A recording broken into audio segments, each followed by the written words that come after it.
Hi everyone, my self सम्राट सिंह। देखिए, आज का जो टॉपिक है आपको बहुत ही अच्छे से समझ में आने वाला है, क्योंकि बहुत ही आसान और सिंपल भाषा में मैं समझाऊंगा। ये आपका कुछ स्टडीज़ के रिलेटेड ही है, लेकिन आपका कोई सिलेबस नहीं इंक्लूडेड रहेगा, कोई सैम्पल पेपर नहीं है। बस एक जेन्युइन चीज़ें हैं, जो चीज़ मैं आपको बताने वाला हूँ। आजकल आप लोग जो अगर यूट्यूब देख रहे होंगे या रील्स देख रहे होंगे, तो उसमें एक पर्सन जो है बहुत ही ज़्यादा फेमस हो चुका है, जो 75 डेज हार्ड वर्क जो चैलेंज है उसने उसको किया है, और उसको हर तरह से किया है। बहुत सारे उसका बहुत ही आप वीडियो देख रहे होंगे उसको, और बार बार आप सोच रहे होंगे कैसे किया है। देखिए, वो 75 जो चैलेंज है उसने अपना गोल है सेट किया है, अपना एम सेट किया है, और मेंटली प्लस फिजिकली उसने अपना उसके ऊपर हार्ड वर्क किया, तब जाके वो सक्सेस हुआ। तो आपके भी लिए भी आज मैं लेके आया हूँ 75 डेज का जो चैलेंज है, वो मैं स्टूडेंट्स के लिए लेके आया हूँ। जो बच्चे हैं, जानते तो हैं कि इनको अभी पढ़ना है, लेकिन माइंड उनका ऐसा डिस्ट्रैक्ट होता है कि वो पढ़ नहीं पाते हैं। उनको पता है हमारा एक हफ्ते में पेपर आने वाला है, लेकिन वो तब भी अपना मोबाइल चलाते हैं, रील्स देखते हैं, गेम्स खेलते हैं, बहुत सारे अन एक्टिविटीज़ करते हैं, जो उनके लिए पढ़ाई के लिए या पेपर्स के लिए सही समय नहीं होता है। तो उनको कैसे इम्प्रूव करना है, कैसे आप वो कर सकते हैं, ये सारी चीज़ें मैं आज आपको बताने वाला हूँ इस वीडियो में। तो वीडियो को पूरा देखिएगा, स्किप मत करिएगा, वरना बहुत ही ज़्यादा नुकसान हो जाएगा आपके लिए। और अगर हमारे चैनल्स को अभी तक आपने सब्सक्राइब नहीं कर लिया, सब्सक्राइब कर लीजिए, क्योंकि ऐसे ही हमारे अच्छे अच्छे वीडियोस अपलोड होते रहेंगे और आपका हेल्प मिलता रहेगा। तो चलिए, सबसे पहले हम अपने तरफ बढ़ते हैं कि हमारा 75 डेज चैलेंज में हमारा कौन कौन सा पॉइंट्स आने वाला है, उसको मैं थोड़ा सा ब्रीफ में डिस्क्राइब कर देता हूँ। सबसे पहले आपको क्या करना है, रिड्यूस मोबाइल टाइम। जो आपका मोबाइल का टाइमिंग है, मोबाइल का टाइमिंग क्या है, जैसे मान लीजिए, अब मैं ये नहीं कह रहा हूँ कि पूरा ही मत यूज़ करिए, ठीक है। आपको पूरा ऐसा नहीं करना है, क्योंकि अगर आप एक बार में कोई ऐसा काम आप कर रहे हैं और एक बार में ही आप उसको छोड़ देंगे तो वो नहीं हो पाएगा। मैं कोई झूठ नहीं बोलूँगा कि आप कर सकते हैं, कभी नहीं होगा, क्योंकि मेरा जो प्रैक्टिकल है मैंने उसको किया, वो कभी नहीं हो पाएगा। तो रिड्यूस मोबाइल टाइम का मतलब क्या है कि आप अगर 1 घंटा मोबाइल चलाते थे इसके पहले, तो आप उसको 45 मिनट कर दीजिए, आधे घंटे कर दीजिए। आधा घंटा आप करेंगे तो ज़्यादा बेटर रहेगा, ठीक है। तो मोबाइल अगर आप 1 आवर चलाते थे, तो उसको आप 50% कम कर दीजिए, मतलब हाफ एन आवर आपको बस मोबाइल चलाना है। इसकी वजह से आप क्या होंगे, फ्रस्ट्रेट भी नहीं होंगे, आपका अदर काम भी चलेगा और आपका इंटरटेनमेंट भी चलेगा, स्टडी भी चलेगा। तो रिड्यूस मोबाइल टाइम का मतलब है कि आपको जितना भी आप चलाते थे उसका आधा कर दीजिए, तो आपके लिए भी बेनिफिट रहेगा और आपके स्टडी के लिए भी बेनिफिट रहेगा, ओके। जो नेक्स्ट हमारा increase study time by 10 minutes. अब इसका मतलब क्या है कि 10 ही मिनट नहीं पढ़ना है, 10 ही मिनट नहीं बढ़ाना है। जैसे कि आप स्टडी कर रहे हैं, आज आपने पढ़ाई किया half an hour, for example आपने आधा घंटा आज पढ़ाई किया, तो अगले दिन जो हमको पढ़ाई करना है वो 10 मिनट्स आपको इंक्लूड कर देना। तो 30 + 10 कितना हो गया, 40 मिनट्स आपको अगले दिन पढ़ना है, ठीक है। डे बाय डे आपको ऐसे ही इंक्रीज करना है, और जैसे ही आप इंक्रीज कर जाएंगे आपको जो स्टडी का है, क्योंकि एक बार ही मैं कहूँगा कि 5 घंटा पढ़ लीजिए, 6 घंटा पढ़ लीजिए, 7 घंटा पढ़ लीजिए, तो आप ऐसे नहीं पढ़ पाएंगे, क्योंकि जब आदत ही नहीं है किसी काम करने का, बैठने का आदत नहीं है, तो हम उसको कैसे कर सकते हैं।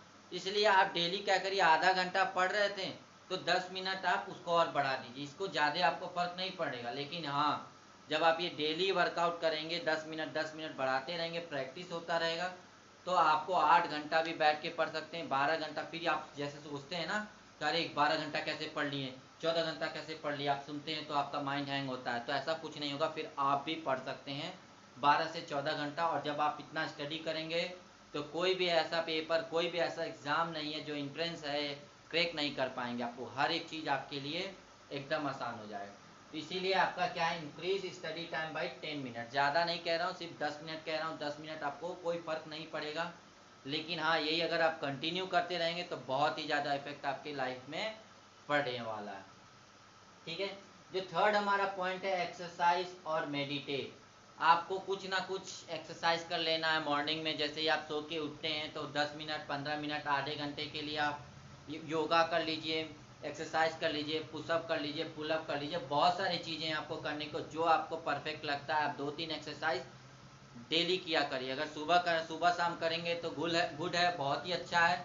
आपको अगर टाइम इतना नहीं मिल पाता है, बहुत ही ज़्यादा बिजी रहते हैं, तो आप मॉर्निंग में, लेकिन पर डे आपको एक्सरसाइज करना है। मेडिटेट का मतलब मेडिटेशन आपको करना, बैठ के कान में आपको कुछ बैठ कर सकते हैं, योगा टाइप जो होता है वो आप देखते होंगे टीवी पे, बहुत बार देखे होंगे, तो वो कर सकते हैं। तो दोनों में से कोई भी एक चीज़ आप कर सकते हैं, जिसके वजह से क्या होता है आपका माइंड रिफ्रेश हो जाता है, रिलैक्स हो जाता है, और आपको आपकी दिन की जो शुरुआत होती है बहुत ही अच्छा होने वाला रहता है। ठीक है, तो यही हमारा है एक्सरसाइज एंड मेडिटेट। नेक्स्ट हमारा जो आता है 30 मिनट रिवीजन, बहुत ही ज़्यादा इम्पोर्टेंट है ये, बहुत ही ज़्यादा इम्पोर्टेंट है। बहुत बच्चों को तो रिवीजन करना ही नहीं आता है कि हम रिवीजन करें क्या, वो किताब लेके सब पढ़ना फिर स्टार्ट कर देंगे। रिवीजन करने के लिए आपका सेल्फ नोट जो होता है वो आपको ज़रूरी है बनाना। सेल्फ नोट आपका ज़रूरी है। जो भी आपका स्कूल में, कोचिंग में, ट्यूशन में आप जो भी पढ़ रहे होंगे वो टीचर का नोट्स होता है, आपको बताते हैं, समझाते हैं। अब आपको क्या करना है, सेल्फ नोट बनाना है जो आपके को समझ में आए, जितना आपको समझ में आए वो सारा चीज़ को topic wise, page wise, point wise आप उसको सेल्फ नोट बनाइए और उसी को रिवीजन करना होता है। ये नहीं होता कि पूरा किताब लेके बैठ जाए, आपका 30 मिनट में रिवीजन हो ही नहीं पाएगा। तो रिवीजन करने के लिए आपको क्या करना रहेगा, सेल्फ नोट बनाना रहेगा। जितना आपको समझ में आया है उतना आपको नोट बना के और उसको रिवीजन करना। डेली अगर आप 30 हाफ एन आवर अगर आप रिवीजन करते हैं तो आपका जो भी याद किया रहेगा वो आपको रिवाइज होता रहेगा और आप भूलेंगे नहीं। क्योंकि रिवीजन मस्ट इम्पोर्टेंट है, क्योंकि आप पढ़ तो लिए, याद हो गया, 4 दिन बाद फिर वो ऐसा माइंड तो है नहीं हमारा कि वो हमेशा याद रखें। तो रिवाइज करते रहेंगे तो आपका वो हमेशा मेमोरी में रहेगा और आपको कभी भी पूछा जाएगा तो वो चीज़ आपको याद हो जाएगा। समझ में आया? तो ये चीज़ आपका सबसे मोस्ट इम्पोर्टेंट है। 30 मिनट जो रिवीजन है वो चीज़ आपको करना ही करना। तो 4 पॉइंट ऐसा मैंने बताया, अगर आपने चैलेंज एक्सेप्ट किया है तो हमारे जो कमेंट में है वो चैलेंज एक्सेप्ट करिए और पोस्टपोन मत करिएगा। सबसे ज़्यादा इंपॉर्टेंट चीज़ है पोस्टपोन, इसको मत करिएगा कि आज नहीं कल से हम ये चैलेंज एक्सेप्ट करेंगे, नहीं, ऐसा नहीं करना। कल कभी नहीं आता है, कल आएगा तो फिर सोचेंगे अरे यार आज तो मुझे ये प्लानिंग था, मुझे घूमने जाना था, तो आज भी वो नहीं हो पाएगा। फिर आप कहेंगे कि अगले वीक से करेंगे या मंडे से करेंगे, संडे से करेंगे, आप टाइम रखते रह जाएंगे और वो टाइम कभी भी नहीं आने वाला। ये वीडियो आप जब भी देख रहे हैं, सुबह देख रहे हैं, दोपहर देख रहे हैं, शाम देख रहे हैं, कोई फ़र्क नहीं पड़ने वाला है। आपको चैनल जो आपका चैलेंज है वो अगर एक्सेप्ट करना है तो आपको तुरंत उसी समय जो भी टाइम हो रहा है, कोई कोई प्रॉब्लम नहीं है, कोई भी टाइम हो, आपको उसी समय आपको चैलेंज एक्सेप्ट करना है। और आप 75 डेज, अगर आप 75 डेज तक ये करेंगे, अगर आप 75 डेज तक ऐसा स्टडी कर लिए हैं तो मैं 100% गारंटी देता हूँ कि आपका हर एक एग्ज़ाम, हर एक कम्पिटिटिव एग्ज़ाम, अपना बोर्ड एग्ज़ाम, आपका क्लास टेस्ट जो भी रहेगा, आप सबसे अच्छे नंबर आएंगे। आप जीरो से हीरो बन जाएंगे अपने क्लास के लिए, अपने पेरेंट्स के लिए और अपने सोसाइटी के लिए। आपको सिर्फ ये 75 डेज का चैलेंज आपको लेना है। 75 डेज कोई बड़ा नहीं है, ज़्यादा कुछ नहीं है, मैं कुछ ज़्यादा नहीं बोल रहा हूँ। बस आपको ये जो चीज़ें मैंने बोला है ये चीज़ें बस एकदम आपको माइंड कंसंट्रेट करना है और आपको ये करना है। ये चीज़ें तो आपको करना। बहुत लोग कहेंगे यस मैं एकदम तैयार हूँ इस चैलेंज को लेने के लिए, आपने कर दिया, आपने 2-3 दिन किया और उसके बाद ख़त्म। उसके बाद क्या हो जाता है, आपका एनर्जी ख़त्म हो जाता है। क्योंकि हमारे बॉडी में जब हम भी एक्साइट होते हैं तो हमारे बॉडी में कुछ केमिकल्स रिएक्शन होते हैं जिसके वजह से हमारा कुछ समय के लिए एक्साइटमेंट रहता है, बाकी कुछ समय बाद वो एक्साइटमेंट ख़त्म हो जाता है। तो इसके वजह से, इसके लिए आपको क्या करना है, 2 चीज़ आपको ज़रूर ध्यान रखना है। सबसे पहले आपको देखना है वाई, हमारा वाई क्लियर होना चाहिए। क्या होना चाहिए, क्यों मुझे ये करना है।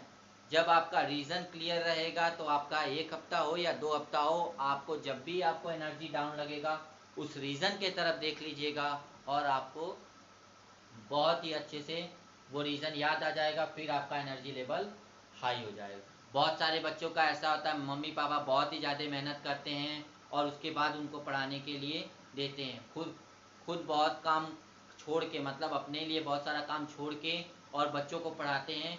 तो आप लोग इस चीज़ को ज़रूर ध्यान रखिएगा, वाई आपका जो रीज़न होना चाहिए बहुत ही ज़्यादा हार्ड होना चाहिए, जिसके वजह से आप जब भी वो वाई को देखें या रीज़न को देखें तो आपको अपने बॉडी में एनर्जी आए और आप उस चीज़ को फॉलो कर सकते हैं। दूसरा चीज़ आपका कंटिन्यूसली जो होना चाहिए, जो आपका डेली का, ये नहीं कि 2 दिन किए, 4 दिन किए, 5 दिन किए, फिर नहीं। जैसे कि मान लीजिए फॉर एग्जांपल मैं कह रहा हूँ कि आप सुबह 6 बजे उठते हैं और रात में 1 बजे 2 बजे या 12 बजे सोते हैं, तो ये आप ये मेंटेन करिए। ये नहीं कि आज हम 6 बजे उठे, कल 8 बजे उठें, 5 बजे उठें, रात को 12 बजे सोएं, 9 बजे सोएं, ऐसा नहीं।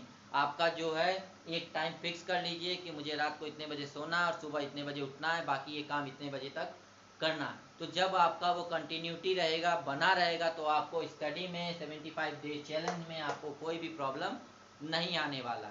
तो जिस बच्चे को, जिस स्टूडेंट को अगर ये चैलेंज एक्सेप्ट करना है, कमेंट में yes I accept this challenge आप जरूर कमेंट करिएगा, या यस आप बस लिख दीजिएगा, मैं समझ जाऊंगा।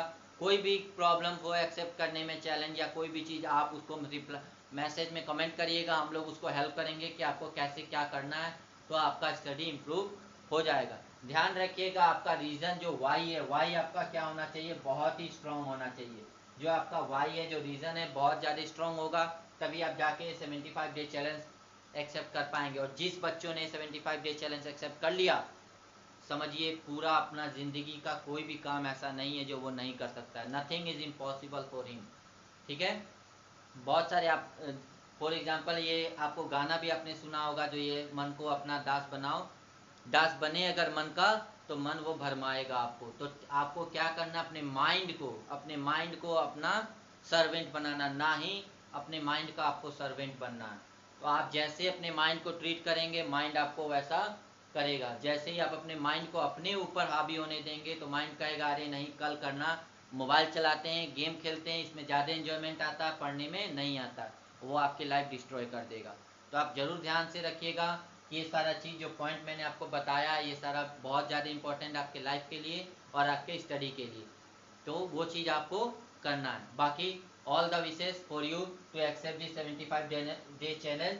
आप जरूर से कमेंट जरूर करिएगा कि yes sir I accepted this challenge, और मैं उसको हर डेली आप डेली आप एक कमेंट जरूर कर दीजिएगा कि today second day, my third day, my fourth day. देखता हूँ जिसका 75 डेज अगर आपने चैलेंज एक्सेप्ट कर लिया, कौन ऐसा बच्चा है, कौन ऐसा स्टूडेंट है जो 75 डेज तक कंटिन्यू मुझे कमेंट करता है।